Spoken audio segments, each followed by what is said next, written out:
ఇది శనివారం సాయంత్రం లాగండి. నేను ఇంటికొచ్చిన తర్వాత పులిహోర అయితే తింటున్నా. అమ్మ అయితే భోజనానికెళ్ళి కొంచెం పులిహోర అయితే తెచ్చింది. నేను డ్యూటీ నుండి ఇంటికొచ్చేటప్పుడు ఆటోలో విశాల్ మార్ట్ దగ్గర షార్ట్ సర్క్యూట్ అయితే జరిగింది. ఇంకింటికెళ్ళిన తర్వాత ఎవరో ఒకళ్ళు చెప్తారులే అని చెప్పేసి నేనైతే ఇంటికొచ్చాను. వస్తే మా చిన్నోడున్నాడు. మా చిన్నోడు నేను చెప్తున్నాడు. అయితే అమ్మ కూరగాయలకెళ్ళొచ్చిన తర్వాత అది 8 అవని, 9 అవని టీ అయితే తాగిద్దండి. టీ తాగిన తర్వాత అమ్మ దగ్గర ములక్కాయలును, అవి టమాటాలు, ఉల్లిపాయలు అవైతే తీసుకొచ్చాను. అన్నం అయితే పొయ్యి మీదేశాను. అంట్లు బయటేసుకున్నాను. ఈ లోపల అమ్మొచ్చి కూరైతే రెడీ చేసింది. ములక్కాయలు, టమాటా, పచ్చిమిరపకాయలు అలా పులుసైతే చేస్తాను అని చెప్పేసేసి చేసింది. ఇంక ఇంటికైతే వచ్చిందండి. ఇంక ఈడొచ్చాడంటే నస అన్నట్టు అట్లాగే చేసిద్ది.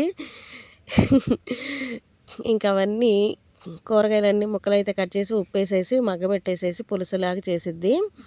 ఇంక నేనైతే ఈ లోపల అంట్లు తోమేసుకున్నాను. ఈ లోపల బొప్పకాయలైతే తీసుకొచ్చిందండి. అయి పండిపోయినియి. అందుకే నేను తేను అది ఇది అని అంటుంది.